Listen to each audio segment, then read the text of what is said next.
योगी सरकार देने जा रही गरीबों को बड़ी सौगात, 500 रुपए के स्टाम्प पर होगी घर की रजिस्ट्री। यूपी सरकार जल्दी घरों और जमीन की खरीद से जुड़े एक जरूरी नियम में बदलाव करने जा रही है, जिसके बाद मकान की खरीद पर 500 रुपए के स्टाम्प पर रजिस्ट्री हुआ करेगी। बता दें कि आवास विभाग के अधिकारियों के द्वारा दिए गए प्रस्ताव पर उच्च अधिकारियों की सहमति बैठक में बन गई है। जल्दी ये प्रस्ताव कैबिनेट के पास मंजूरी के लिए भेज दिया जाएगा। सरकार चाहती है कि आवास विकास परिषद और विकास प्राधिकरण के साथ ही निजी बिल्डर्स के द्वारा बनाए गए EWS मकानों की रजिस्ट्री 500 रुपए के स्टाम्प पर कराए जाने की सुविधा दी जाए।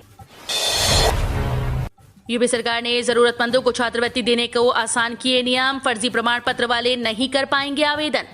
प्रदेश सरकार ने चुनावी वर्ष में जहां एक और अधिक से अधिक गरीब छात्र छात्राओं को छात्रवृत्ति देने के नियम शिथिल किए हैं, वहीं छात्रवृत्ति का फर्जीवाड़ा रोकने के लिए भी कई ठोस कदम उठाए गए हैं। अब आय व जाति प्रमाण पत्र फर्जी हुआ तो छात्र ऑनलाइन आवेदन पत्र ही नहीं भर पाएंगे। समाज कल्याण विभाग NIC के माध्यम से ऐसा सॉफ्टवेयर विकसित कर रहा है, जिसमें प्रमाण पत्रों का लाइव मिलान हो सकेगा। यदि प्रमाण पत्र फर्जी हैं तो उसका नंबर फीड करने पर ऑनलाइन आवेदन पत्र जमा नहीं होगा। रामनगरी में होगी आयुर्वेदिक मेडिकल कॉलेज की स्थापना, शासन ने मांगी 5 एकड़ भूमि। रामनगरी में सांस्कृतिक विरासत के अनुरूप आयुर्वेदिक मेडिकल कॉलेज स्थापित किए जाने की चिरमांग पूर्ण होने को है। इसी के साथ ही भोले की नगरी काशी में होम्योपैथिक मेडिकल कॉलेज भी स्थापित किया जाएगा। प्रदेश के अपर मुख्य सचिव प्रशांत त्रिवेदी ने अयोध्या और काशी के जिलाधिकारियों को पत्र प्रेषित कर दोनों मेडिकल कॉलेज के लिए 5-5 एकड़ भूमि की व्यवस्था सुनिश्चित करने का निर्देश दिया है। जाने क्या है हाई स्कूल और इंटरमीडिएट परीक्षा के लिए फॉर्म भरने की अंतिम तारीख। यूपी बोर्ड की हाई स्कूल और इंटरमीडिएट परीक्षा 2022 के लिए परीक्षा फॉर्म भरने की अंतिम तिथि 16 अक्टूबर तक बढ़ा दी गई है। 100 रुपए विलंब शुल्क के साथ 19 अक्टूबर तक फॉर्म स्वीकार होंगे। वहीं कक्षा 9 व 11वीं में प्रवेश के अग्रिम पंजीकरण की तारीख 16 अक्टूबर तक बढ़ाई गई है। हर धार्मिक पीठ संस्कृत विद्यालय खोले, यूपी सरकार करेगी सहयोग। मुख्यमंत्री योगी आदित्यनाथ ने संस्कृत, संस्कृति और गौ संरक्षण के लिए मठ मंदिरों से आगे आने का आह्वान किया। उन्होंने कहा कि धर्म की रक्षा तब होगी जब उसके मूल को समझने का प्रयास करेंगे। भारत और भारतीय संस्कृति को बचाने के लिए हर नागरिक को तैयार रहना होगा। मुख्यमंत्री गुरुवार को ब्रह्मलीन महंत दिग्विजयनाथ की 52वीं पुण्यतिथि पर गोरखनाथ मंदिर परिसर में श्रद्धांजलि सभा को संबोधित कर रहे थे। अब आधार कार्ड से ले सकते हैं पर्सनल लोन। आधार कार्ड बहुत काम की चीज है, इसमें कोई दो राय नहीं। आधार कार्ड को अब आप एक साधारण कार्ड न समझें। आधार कार्ड की जरूरत इंसान को हर जगह पड़ सकती है। ये सिर्फ प्लास्टिक का या आपके पर्स की शोभा बढ़ाने वाली चीज नहीं। आधार कार्ड से आप पर्सनल लोन भी ले सकते हैं। आप अपने आधार कार्ड से लाखों रुपए का लोन जरूरत पड़ने पर ले सकते हैं। इस पर्सनल लोन को हासिल करने के लिए आपके आधार कार्ड में दी गई जानकारी का सही होना जरूरी है। जानकारी सही रहने पर आप इसके जरिए पर्सनल लोन के लिए अप्लाई कर सकते हैं। 1 महीने में खोलने होंगे 50,000 खाते।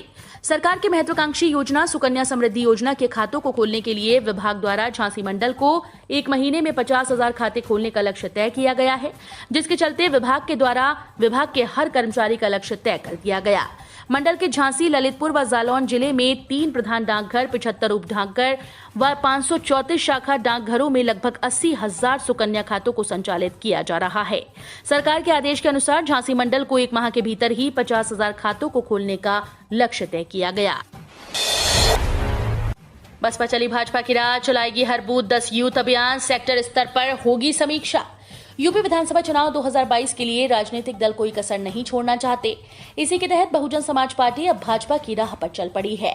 बीएसपी जिला और विधानसभा स्तर पर समीक्षा के बाद अब सेक्टर स्तर पर समीक्षा करने की तैयारी में है।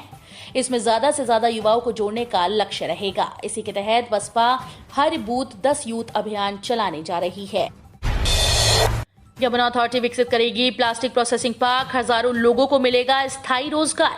Medical device park, toy park, textile park और लेदर पार्क के साथ ही यमुना एक्सप्रेस औद्योगिक विकास प्राधिकरण प्लास्टिक प्रोसेसिंग पार्क भी विकसित करेगा।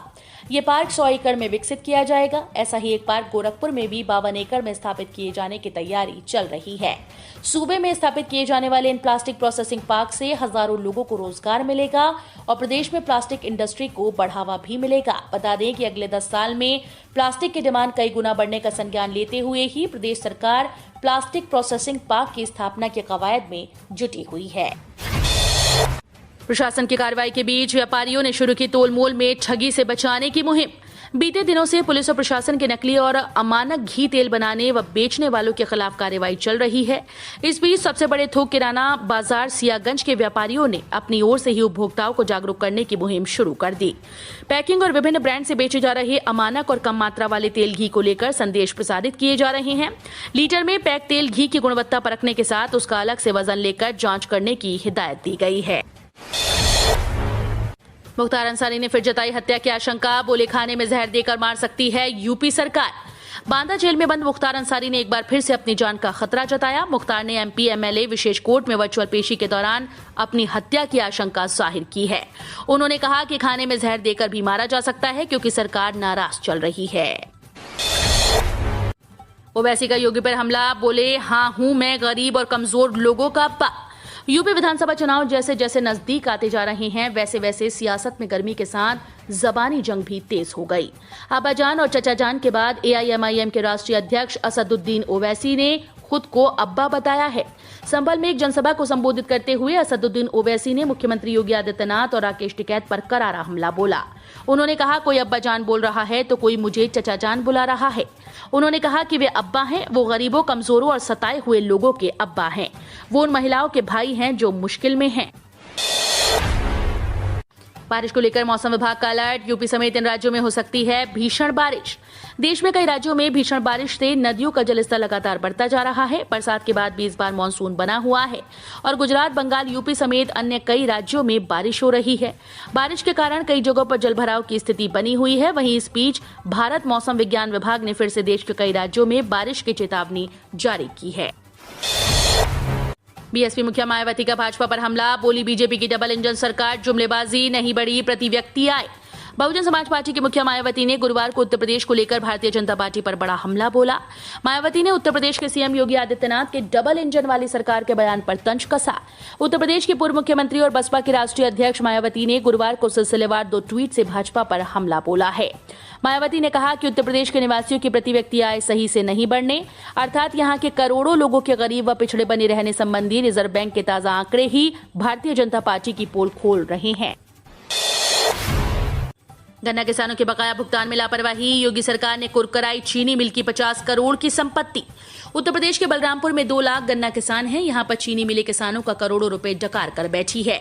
बजाज हिंदुस्तान चीनी मिल लिमिटेड की इटई मैदा यूनिट पर अब योगी सरकार के आदेश पर जिला प्रशासन का डंडा चलना शुरू हो गया। गुरुवार को एसडीएम उतरौला ने बजाज चीनी मिल पहुंचे और उसकी 50 करोड़ की संपत्ति कुर्क की। डेयरी खोलने के लिए नाबार्ड से मिलेगा सस्ता लोन। केंद्र और राज्य सरकार की ओर से किसानों और युवाओं को स्वरोजगार प्रदान करने के उद्देश्य से कई योजनाएं चल रही हैं। इसका लाभ उठाकर आप अपना स्वयं का व्यवसाय शुरू कर सकते हैं। इसमें से एक व्यवसाय डेयरी है। आप डेयरी व्यवसाय शुरू करके अच्छा खासा लाभ कमा सकते हैं। विशेषकर ग्रामीण युवाओं के लिए तो डेयरी व्यवसाय काफी लाभदायक है। इतना ही नहीं, किसान भाई भी खेतीबाड़ी के साथ ही छोटी डेयरी लगाकर नियमित अतिरिक्त आमदनी प्राप्त कर सकते हैं। डेयरी एक ऐसा काम है जो छोटी सी जमा पूंजी से लेकर कितनी भी ज्यादा रकम लगाकर शुरू किया जा सकता है। एयर इंडिया वन ने किया कमाल, दशकों पुरानी परंपरा तोड़ सीधा अमेरिका पहुंचे पीएम मोदी। अमेरिका के बेहद अहम दौरे पर पहुंचे प्रधानमंत्री नरेंद्र मोदी ने इस यात्रा के जरिए दशकों से चली आ रही परंपरा को तोड़ दिया।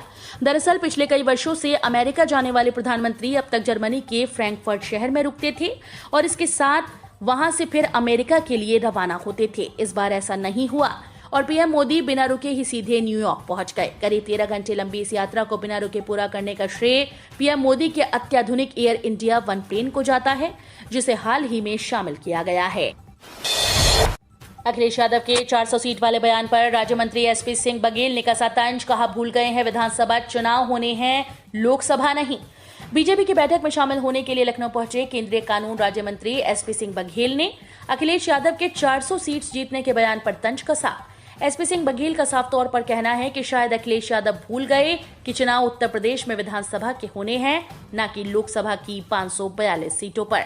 उन्होंने आगे कहा कि उनका बयान एक जिम्मेदार व्यक्ति का गैर राजनीतिक बयान है, जिस पर लोग हंस रहे हैं।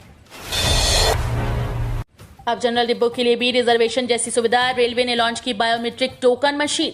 सामान्य वर्ग के डिब्बों में यात्रा करने के लिए उमड़ने वाली भीड़ को देखते हुए रेलवे ने बायोमेट्रिक टोकन मशीन लॉन्च की। इस मशीन के आने से अब सामान्य डिब्बों में भी आरक्षण की सुविधा होगी। ये अपने तरह का पहला प्रयोग है। फिलहाल ये मशीन अभी केवल साउथ सेंट्रल रेलवे के सिकंदराबाद स्टेशन पर लगाई गई है। आप भी SBI कस्टमर तो फ्री में मिलेगा 2 लाख रुपए का फायदा। अगर आपका भी अकाउंट स्टेट बैंक में है तो ये खबर आपके काम की खबर है। दरअसल SBI अपने ग्राहकों को 2 लाख रुपए तक का मुफ्त इंश्योरेंस दे रहा है। बैंक ये सुविधा जनधन अकाउंट के खाता धारकों को दे रही है। प्रधानमंत्री जनधन योजना साल 2014 में शुरू हुई थी। ये योजना आर्थिक रूप से कमजोर लोगों को किफायती तरीके से फाइनेंशियल सर्विस, बैंकिंग, बचत और जमा खातों, क्रेडिट, बीमा, पेंशन तक पहुंच को सुनिश्चित आती है। छात्र शुल्क प्रतिपूर्ति योजना 2021 जाने क्या किए गए बदलाव। यूपी में छात्रों के विकास के लिए सरकार के द्वारा चलाई गई छात्र शुल्क प्रतिपूर्ति योजना राज्य सरकार की सर्वोत्तम योजनाओं में से एक है। यदि आपने छात्र प्रतिपूर्ति योजना का एक बार लाभ उठाया है और आप दूसरी बार इस योजना के लिए फॉर्म नहीं भरते हैं तो आपको इसका जवाब देना होगा। अगर आप ऐसा नहीं करते हैं तो आप पर कार्रवाई तक हो सकती है। या तो आपको जवाब देना होगा कि आपने ऐसा क्यों नहीं किया। इसमें कोई भी घटना शामिल हो सकती है जिसकी वजह से आप नवीनीकरण करने से रह गए। गाजियाबाद में बढ़ेंगे महिला रोजगार के अवसर। सीएम योगी ने दी शहर में पिंक वेंडिंग जोन बनाने की मंजूरी। मुख्यमंत्री योगी आदित्यनाथ ने गाजियाबाद में महिलाओं के लिए पिंक वेंडिंग जोन बनाने की मंजूरी दी। दरअसल गाजियाबाद की महापौर आशा शर्मा ने निगम के 5 जोन में बनने वाले वेंडिंग जोन में 10-10 कियोस्क महिलाओं के लिए बनाने का प्रस्ताव रखा था। मुख्यमंत्री ने इसे सराहनीय कदम बताते हुए आगे बढ़ाने को कहा। गाजियाबाद में रात्रि प्रवास पर पहुंचे मुख्यमंत्री योगी आदित्यनाथ ने जनप्रतिनिधियों से शहर में चल रहे विकास कार्यों पर चर्चा की। ITR भरने में हुई देरी तो लगेगी 5,000 रुपए की पेनल्टी। सिर्फ इन टैक्स पेयर्स को मिलेगी छूट। अगर आप अपना इनकम टैक्स रिटर्न अभी तक नहीं भरा है तो आप जल्दी भर लें। सरकार ने टैक्स भरने की डेडलाइन जरूर बढ़ाई है, लेकिन अगर आप इस बार चूके तो आपको पेनाल्टी देनी पड़ सकती है। आपके पास 31 दिसंबर 2021 तक का मौका है। पिछले साल तक पेनल्टी की रकम 10,000 रुपए थी, लेकिन इस साल से इसे घटाकर 5,000 रुपए तक कर दिया गया है। पिछले वित्त वर्ष तक ये नियम था कि 1 अगस्त से 31 दिसंबर के बीच अगर कोई देरी से ITR भरता है तो उसे 5,000 रुपए का जुर्माना देना होगा। सरसों तेल हुआ पहले से 10% महंगा। जल्दी खरीद लीजिए, 250 पार होने वाली है कीमत। महंगाई चरम पर पहुंच गई। सरसों तेल से लेकर नमक तक की कीमत में उछाल आई। इसके चलते भोजन की थाली अब आम लोगों से दूर होती जा रही है। रसोई गैस पहले ही गरीबों की पहुंच से दूर हो चुकी है। एक सिलेंडर की कीमत 1,000 के करीब पहुंच गई। यही वजह है कि उज्ज्वला योजना के तहत रसोई गैस लेने वाले 75% उपभोक्ता फिर से लकड़ी या कोयले पर खाना बनाने लगे हैं। 5 रुपए का सरसों तेल खरीदने वालों को अब दुकानदार भगा रहे हैं। 10 रुपए से कम का तेल नहीं बेच रहे। अब पंचायतों में की जाएगी फार्म मशीनरी बैंक की स्थापना। किसानों को कृषि कार्यों और फसल अवशेष प्रबंधन के लिए आसानी से कम दरों पर कृषि यंत्र उपलब्ध हो सके, इसके लिए सरकार द्वारा फार्म मशीनरी बैंक और कस्टम हायरिंग केंद्र की स्थापना के लिए योजना चलाई जा रही है। इस वर्ष उत्तर प्रदेश में सब्सिडी पर फार्म मशीनरी बैंक की स्थापना के लिए कृषक सहकारी समितियों, गन्ना समितियों और उद्यानिक समितियों हेतु लक्ष्य जारी किए गए थे। इन समितियों द्वारा लक्ष्य को प्राप्त करने में असमर्थ होने पर ये लक्ष्य अब ग्राम पंचायतों को दिए जाएंगे। उत्तर प्रदेश सरकार ने समस्त जिलाधिकारियों को निर्देश जारी करते हुए कहा कि जनपदों में कृषक सहकारी, गन्ना समितियों एवं उद्यानिक समितियों द्वारा 5 लाख तक के फार्म मशीनरी बैंक की स्थापना लक्ष्य को प्राप्त करने में असमर्थता व्यक्त करने पर समितियों के लक्ष्यों को उसी जनपद के पंचायतों के लक्ष्यों में परिवर्तित करते हुए कार्रवाई करने को कहा गया।